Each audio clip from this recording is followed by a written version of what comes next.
mes youyou, comment allez-vous? J'espère que vous allez bien. Moi, je vais bien. Les blessés de guerre, là, venez, on va causer un peu. Là, on va un peu causer de nos ex, là. On va un peu parler de nos ex. On parle un peu de nos ex. Nos ex, là, non. Avant qu'ils soient nos ex, non. Ils étaient d'abord nos chéris. Ils étaient d'abord nos amoureux. Ils étaient notre vie. On ne jurait que par lui. Sans lui, on ne pouvait pas vivre. Sans toi. Parce que quand tu es amoureuse, là, ou quand tu es amoureux, non. Sans toi, je ne peux pas vivre. Mais, ce que je vais dire, là, c'est que nous qui avons les enfants avec les hommes, là, quand ça finit, non, que ça finisse doucement. Parce que j'ai vécu un calvaire. Mon fils a été traumatisé. Donc, je voudrais dire ici que même s'il y a eu quoi, séparez-vous à l'amiable par rapport aux enfants, surtout les couples qui ont des enfants. Je parle ici des couples qui ont des enfants parce que les couples qui n'ont pas d'enfants, vous pouvez vous séparer et disparaître. Là, c'est pas un problème. Mais les couples qui ont les enfants, là, vous êtes appelés à être ensemble, vous êtes appelés à vous voir. C'est ce qui s'est passé avec mon ex. Vous avez vu ma vidéo où je pleure. Je ne pleure même pas. À un certain moment, c'est l'émotion qui me prend. Après, je coule les larmes. Ça, c'était avant. C'était en 2020. Maintenant, on est en 2024. Ça fait 4 ans. Donc, mon ex, c'était mon chéri. On s'aimait. On a eu les problèmes, on s'est séparés. Il est parti chez sa copine. Il m'a fait des problèmes comme ça s'est passé et tout. Il a oublié qu'il avait un enfant. Mais depuis un certain temps, je vais vous raconter une petite histoire, une petite anecdote.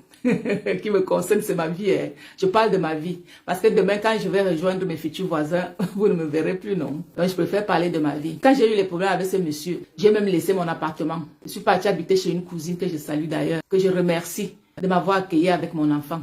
Je suis allée habiter chez cette cousine-là. J'ai laissé mon appartement. Vous savez pourquoi j'ai laissé mon appartement? C'est parce que mon ex venait tout le temps. Il avait les clés. Il venait quand il voulait et tout. Pourtant, il était ailleurs. Il venait. Mais ça me touchait tellement. J'ai dit, mais je suis devenue quoi? Je suis partie. J'ai laissé mon appartement. J'ai voulu libérer l'appartement. Mais comme on était mariés, je ne pouvais pas. Tant qu'il n'avait pas encore dit oui, je ne pouvais pas libérer l'appartement. Voilà comment on a bloqué et je le remercie de ce côté-là parce que sans lui, j'ai libéré mon appartement et j'allais faire comment? De mon grand appartement. J'allais encore chercher un appartement et tout. Mais il a fait en sorte que je reste dans cet appartement et je le remercie de ce côté-là. Un jour, je l'ai appelé. Je lui dis, ça ne sert à rien qu'on fasse la guerre. Je vais te parler. Je dis, je vais te parler à tête que nous deux. Il m'a fait venir, il y avait ma nièce, à ce moment-là, j'hébergeais ma nièce et le père de son enfant à la maison. Je suis venue, je lui dis, je voulais te voir, toi seul, je voulais qu'on cause. Mais comme tu veux que ma nièce soit là, il n'y a pas de souci. Je lui dis, bon, je m'excuse d'abord et je venais pour que, franchement, qu'on se calme. La guerre qu'il y a entre toi et moi là, ça n'a pas lieu d'être. Toi et moi, on a un enfant. On doit élever cet enfant. Cet enfant a besoin de son père, cet enfant a besoin de sa mère. Je viens vraiment pour qu'on se calme et qu'on divorce à l'amiable. Si vraiment tu es parti comme tu es parti chez ta copine, c'est parce que tu voulais une autre vie. Donc maintenant, divorçons à l'amiable pour que ça se passe bien. Vous savez ce que le gars a fait? Le gars m'a insulté. Hey, le gars m'a insulté. Moi-même, j'ai eu peur de moi. J'ai eu peur de moi. Juste parce que je lui dis, séparons-nous à l'amiable, on divorce, tu prends ta route, je prends ma route. Il m'a insulté copieusement devant ma nièce. J'ai pris mes clics et mes claques, non, je suis partie. Voilà, dernièrement. Il m'appelle, il me dit vraiment, ça ne sert à rien qu'on fasse la guerre. Et ça ne sert à rien qu'on fasse la guerre. On a un enfant, il faut que je voie l'enfant tout le temps et je t'appelle. Parce que normalement, quand on est séparés, on ne peut ne pas se parler. Parce que quand tu dois prendre ton enfant, tu m'appelles. Tu m'appelles pour prendre l'enfant. Donc, on a vu que ça ne sert à rien de se casser la tête. Ça ne sert à rien de faire les bruits par-ci, par-là. Lui et moi, on s'entend à merveille et il s'occupe de son enfant maintenant. Je tenais à faire ce témoignage. Il a traversé un moment où il a vu que c'est cette femme qui était. Mais à un moment donné de sa vie, il a penché. Mais lui-même, il s'est ressaisi maintenant. Il a compris que ça ne sert à rien.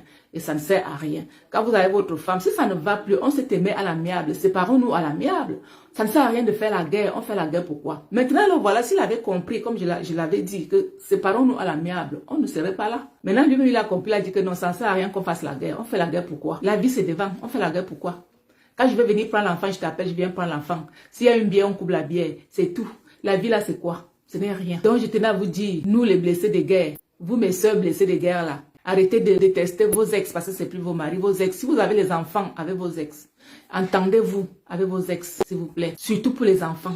Parce que quand il y a la guerre dans un couple, ça traumatise les enfants. J'ai vécu ça, j'ai vu comment mon enfant était traumatisé. Même à l'école, on m'appelait. On m'appelait tous les jours, on me dit, votre enfant, ça ne va pas. Il revoyait la scène que son papa avait fait sur moi. Il revoyait, même jusqu'à aujourd'hui. Parce qu'à cette époque-là, il avait 4 ans. Aujourd'hui, il a 7 ans.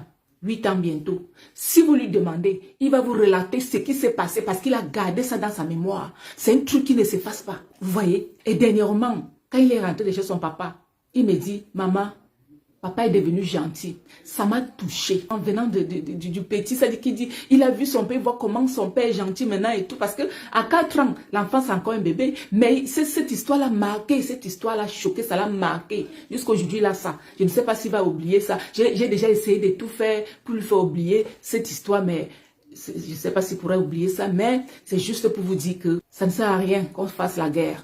Si vous avez un enfant, si vous êtes marié et que vous vous séparez et qu'il y a les enfants, essayez de faire en sorte que vous vous entendez par rapport aux enfants. Parce que c'est très important, vraiment. C'est ce que je tenais à vous dire, que j'ai fait la paix avec mon ex et on s'entend. Mais c'est pas la paix qu'on va tomber à terre ensemble. Hein?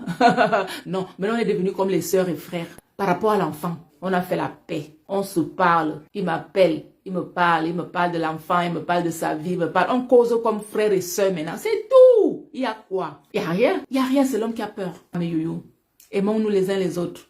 La vie est tellement très courte. La vie est très courte. La guerre ne sert à rien. Aimons-nous les uns les autres. Même si on n'est pas ensemble. Mais quand on se voit, on se dit bonjour, c'est très important.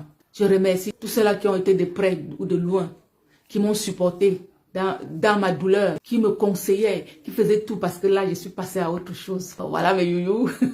C'était juste pour vous faire un petit coucou et vous dire, aimons nos ex. Nos ex, avant d'être nos ex, ils étaient d'abord nos chéris. Il n'y a pas de guerre. Ils deviennent nos ex maintenant. Mais avant, ils étaient nos chéris, ils étaient nos confidents, ils étaient nos amis. Parfois, on pleurait sur leur épaule. Parfois, quand ça n'allait pas, on venait auprès d'eux, on pleurait. C'était ça, ça dit, souvenez-vous du bien que votre ex vous a fait. Souvenez-vous de ce bien-là. C'est très important. Laissez le mal qu'il a fait, mais souvenez-vous du bien. C'est ce qui m'a rendu forte. Et je me souviendrai toujours du bien que mon ex m'a fait. Je me souviendrai et je le remercie. Merci pour la femme que tu as fait de moi. Merci pour ce que je suis devenue. Merci. Tout ce qui s'est passé, tout ce que tu m'as fait de mal, je te pardonne. Je te pardonne. Va de l'avant. Même si ce n'est pas avec celle-là, même si c'est avec une autre, va de l'avant et sois sage. Je te pardonne. Voilà. Je vous aime très très fort. Bisous. Ciao, ciao.